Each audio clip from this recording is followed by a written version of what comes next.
Hey guys, this is Chase with New Beginnings Woodworks. In today's video, we're going to be installing this helical cutter head in this rigid 6-inch joiner. Find My Tool sent me this helical cutter head to try out in this joiner. I've been wanting one for a real long time. The straight knives on these joiners are so loud, and sometimes they're real bad to leave lines in the cuts in the wood that you run through them. So let's get this thing unboxed, check it out, and start the process of putting it in here.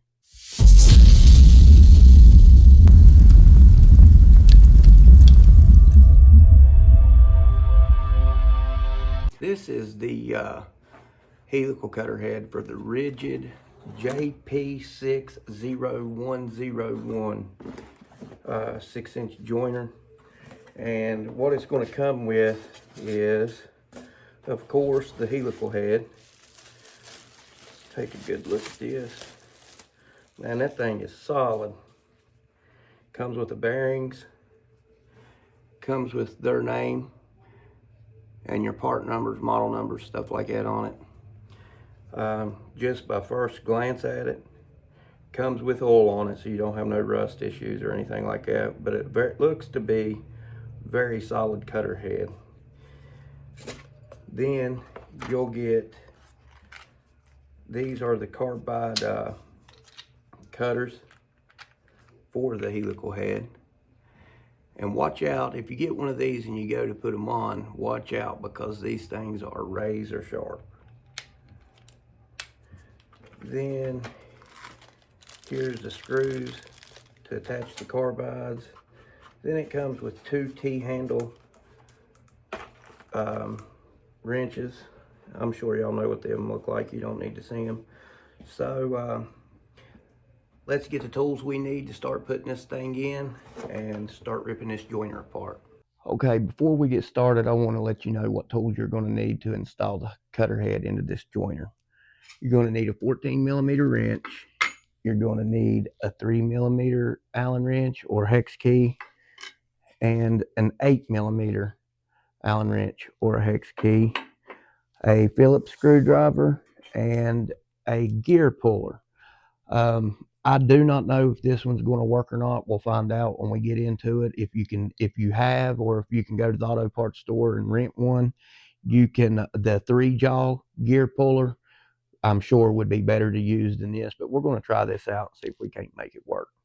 The first thing you want to do is make sure that your machine is unplugged. You do not want to do this with power still going to the machine. You may accidentally cut it on while your hands is in there, and that wouldn't be good for nobody.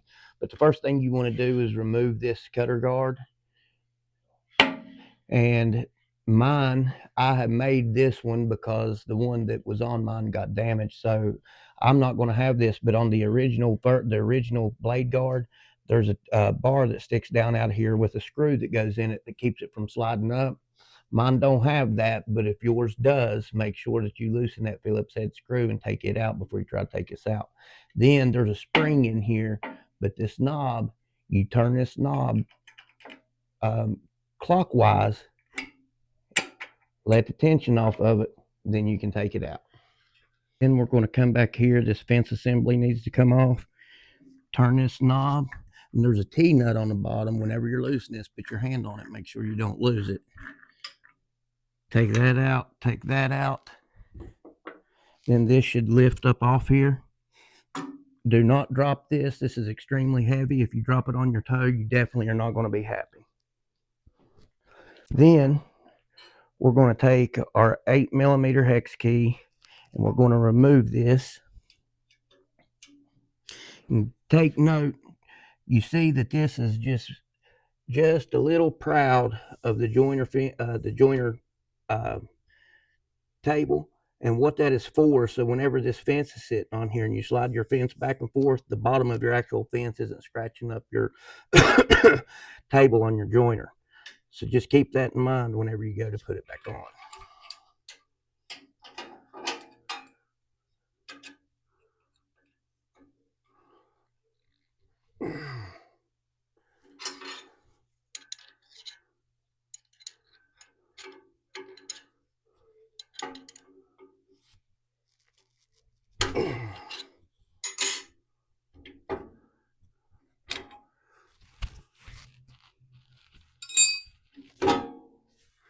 Set this out of the way. Then what you'll want to do is take your flathead screwdriver and take this shroud that covers the belt off.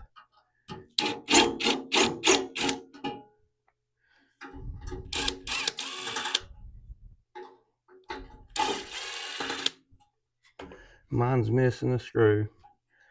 Usually we'll have 4 with yours, unless you're like mine and missing parts. Then you want to roll this belt off. Be careful, don't smash your fingers or pinch your fingers.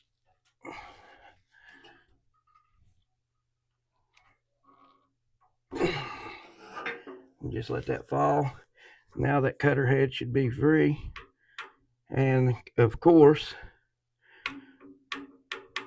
this belt pulley is loose on mine, but this is where you'll want your 3mm hex key. There is 2 set screws in this. Mine's actually missing one.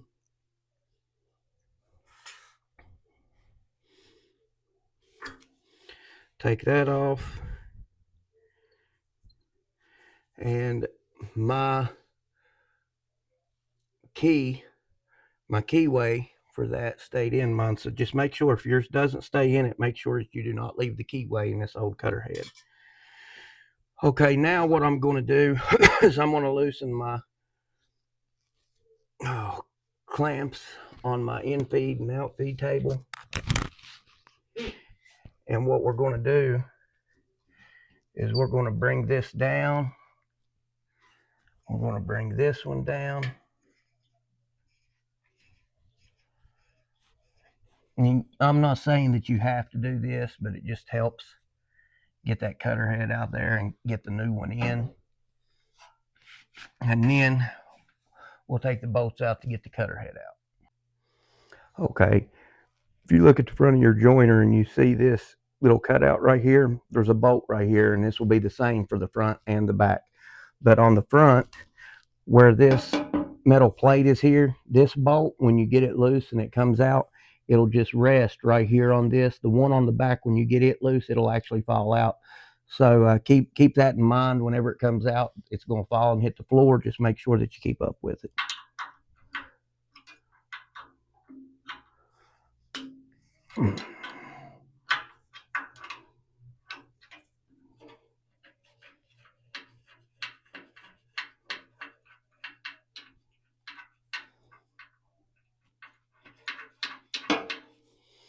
And then do the same on the back side.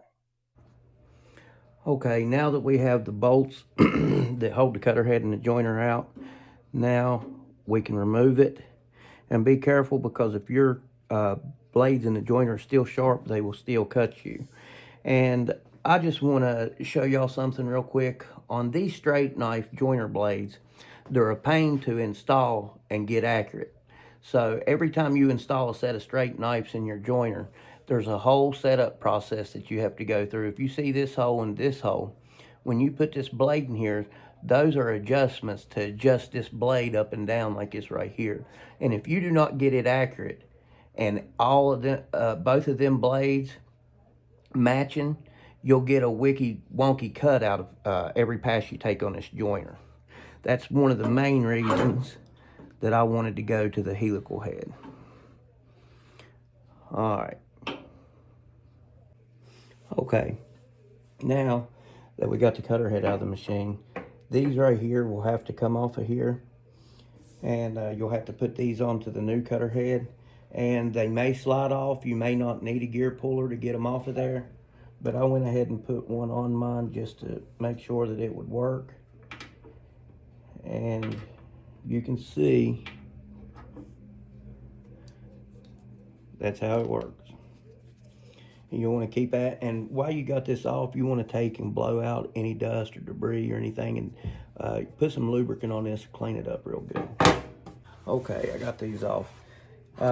This gear puller right here wouldn't work to take this side right here off. That shaft's too long for this, so I got lucky and mine came off without a gear puller. But just keep in mind, you will need, if yours will not, you will need a 3-jaw gear puller. I sprayed some WD-40 on these. We're going to clean them up. and get them ready to put on the new cutter head. Okay, and the new helical head, when you get it out of the box, it's not going to have no teeth on it. So before we put these on here, I'm going to go ahead and install the teeth. Okay, now that we have our screws and our carbides out, we're just going to start inserting these one by one. And you want they're numbered, if you all can see that, 1, 2, 3, and 4. So if you ever get a nick in one of these by hitting a piece of metal or hard knot or a piece of glue, instead of having to change a whole blade like you would on a set of straight knives, all you'll do is loosen that screw and rotate it. And that's why they're numbered like that. But you want to have all of them facing in the same direction so you can keep up with how many times you've ever adjusted it or turned one of them.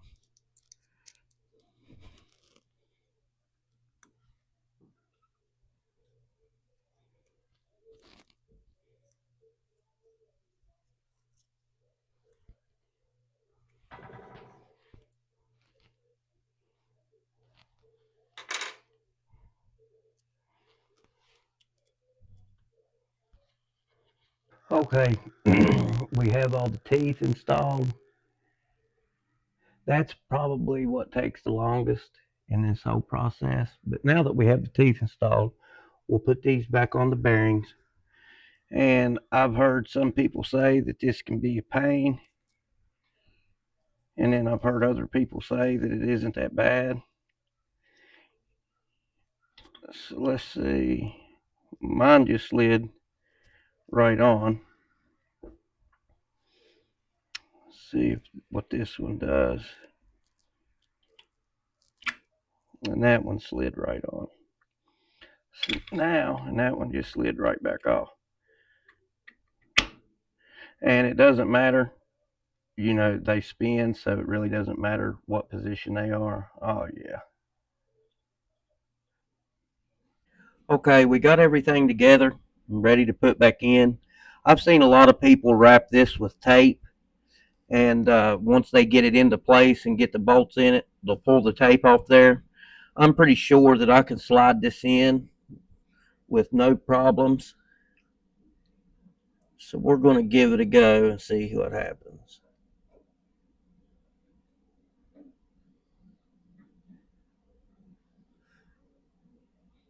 Okay. And there we go. Now we'll want to put the bolt in the back into place.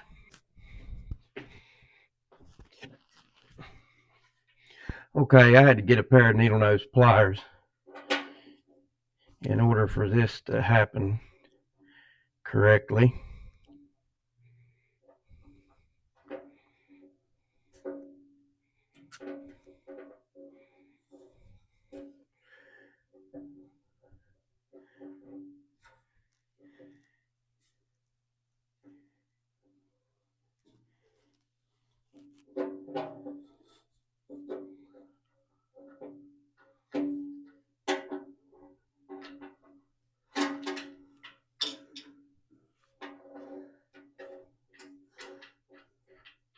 And this rear one can be kind of a pain where it doesn't rest on the plate like the front one did.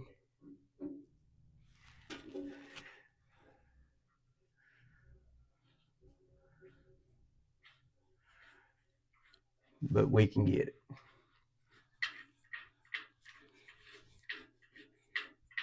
Get it started, thread it up, take the slack out of it, and then we'll go to the front and do the same.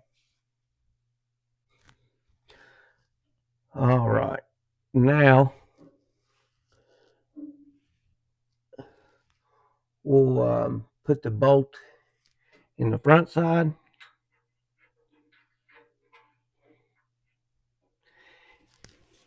If I can get it lined up.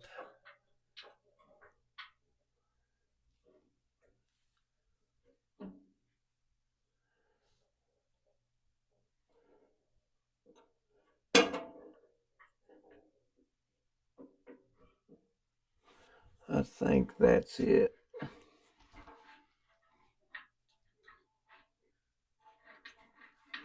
Yep.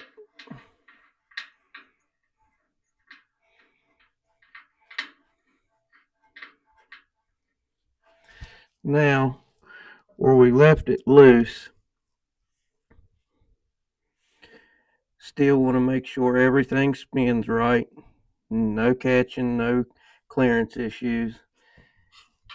Now we will go back down here and tighten this.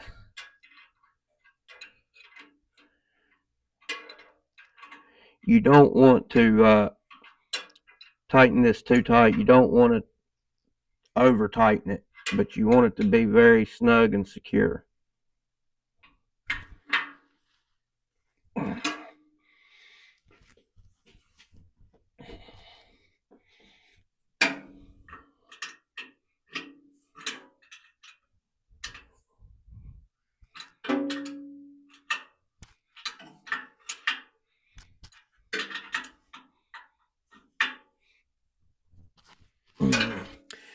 And that should do it. Spin it again. Make sure there's no slop or play in it anywhere.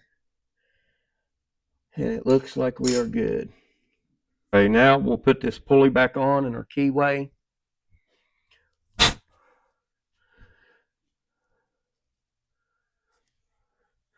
Make sure your keyway is lined up with the slot.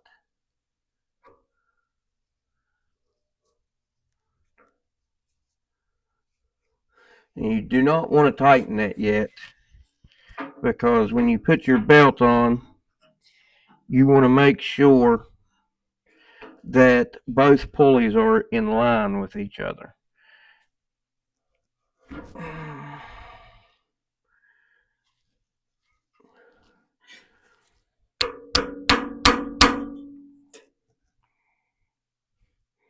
And that right there looks pretty good. So I'll take the 3mm Allen wrench and go ahead and tighten this set screw.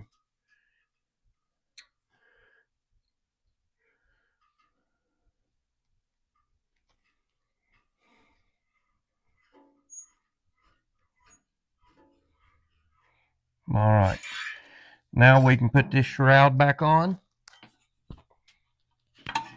And I had said earlier in the video, whenever we was taking this off, to get your flathead screwdriver. It's actually a Phillips head, not a flathead, and you will not have any flathead components throughout this whole installation. It'll all be Phillips or hex.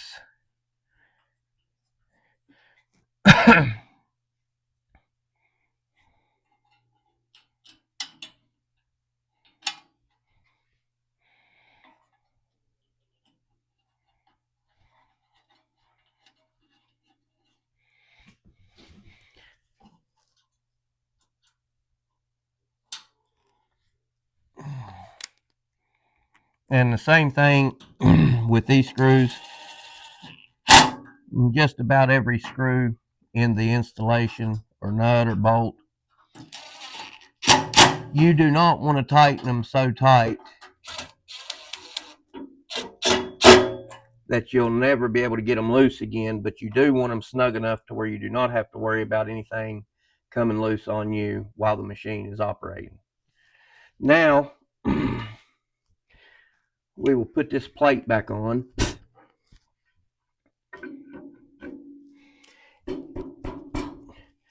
And in the beginning of the video, I had talked about how this sit just proud of the in-feed and out-feed tables.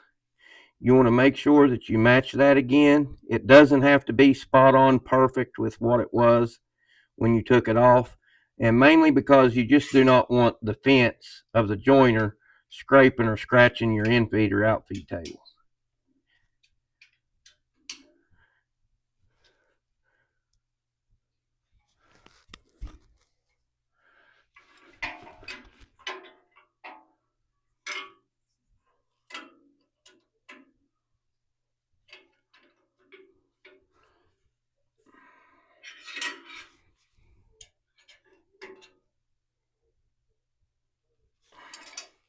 Okay, Now we can set the fence back on top here and assemble it.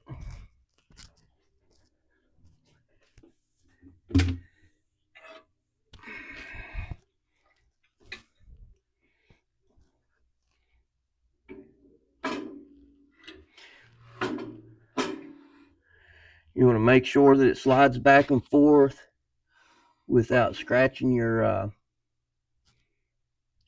fence of the joiner, or your in-feed and out-feed tables on your joiner.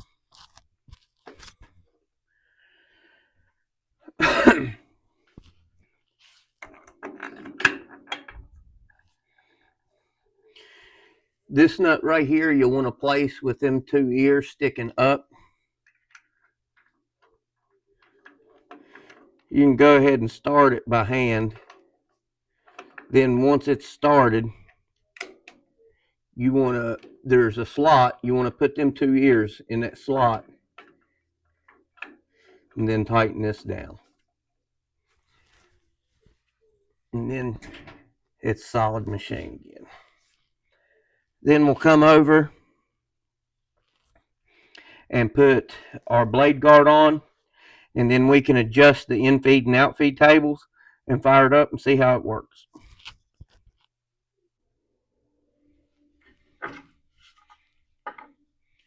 Okay, now that we got everything else together, the only thing that's really left to do as far as assembly goes is put our blade guard in here. And now, like I said in the beginning of the video, I made this blade guard, so mine will be a little bit different from yours if you have the stock original blade guard. But on the knob that's on the bottom right here, you want to twist it counterclockwise. You want to go probably 2 full turns, and then you'll feel the notch that's in this post that goes down through here, slip into that, and then you have a functioning blade guard again.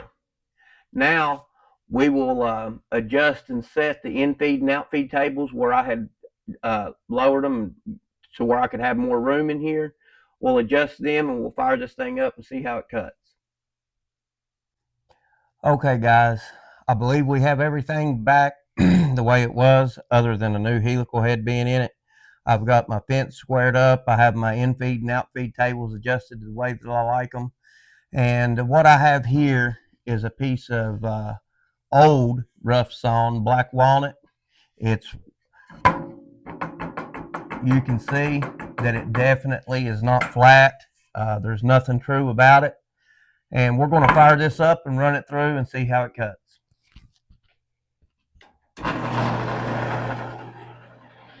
Man, I can already tell that this is way quieter before we run a piece of wood through it than what the original cutter head was.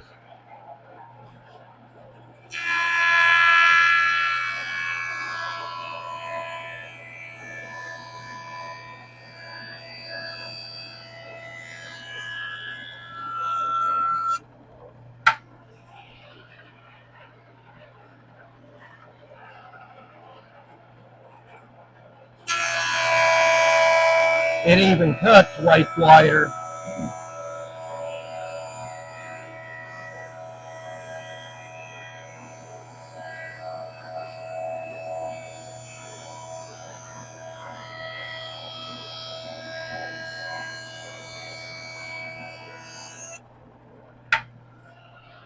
Man,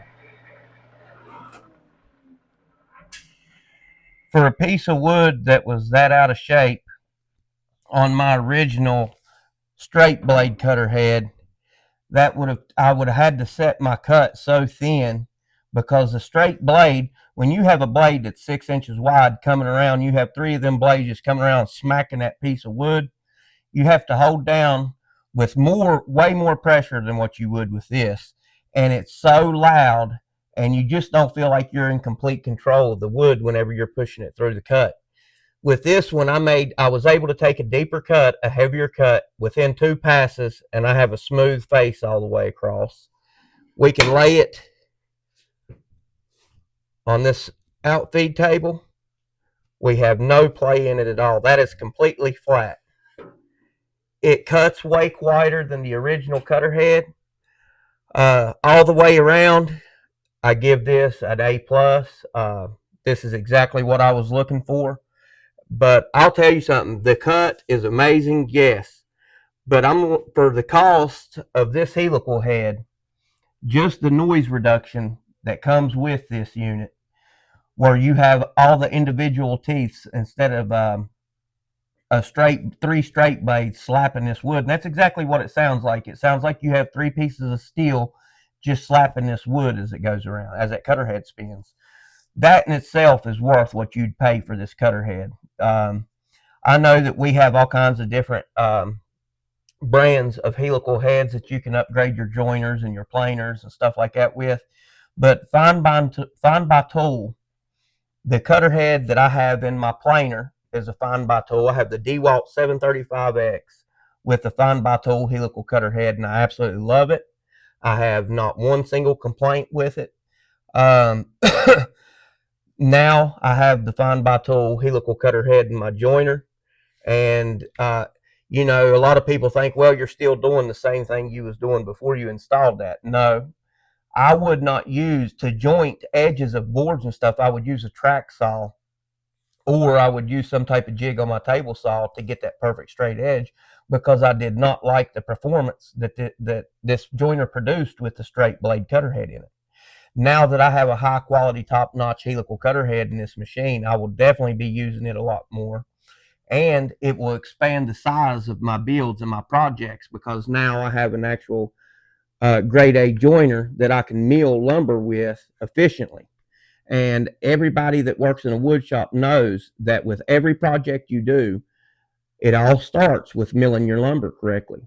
And if you do not have accurately milled lumber at the beginning of a project, that project will fight you tooth and nail from beginning to end.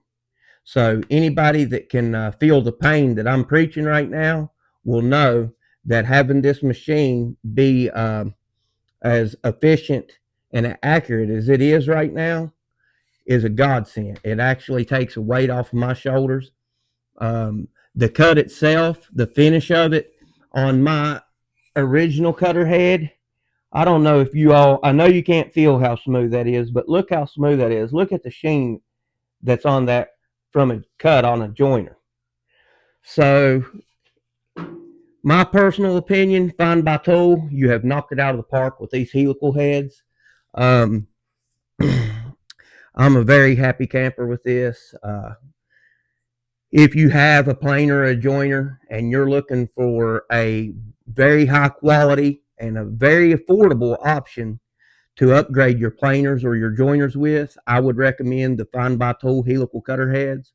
They also offer a wide variety of tools. So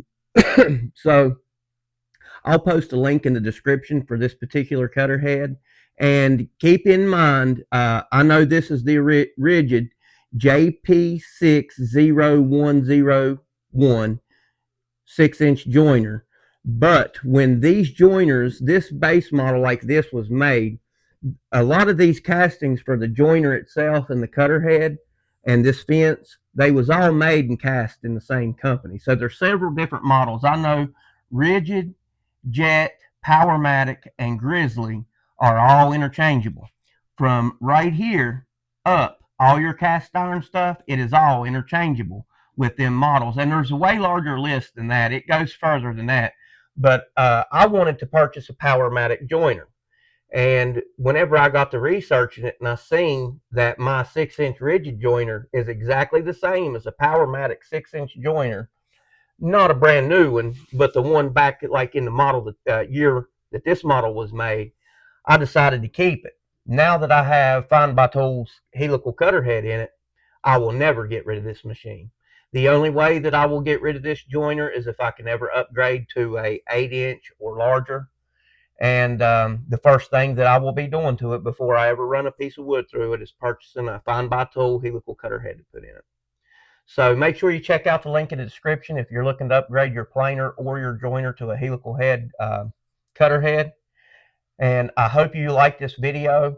I'm fairly new to creating content on YouTube, so if you like this video, if you liked what you've seen, please consider hitting the like button and the subscribe button. And if you didn't like this video, leave it in the comments and tell me if there's something that I can improve on.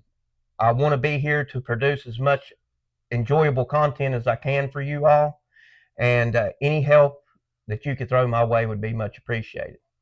My name's Chase. This is New Beginnings Woodworks. Thanks for watching, guys.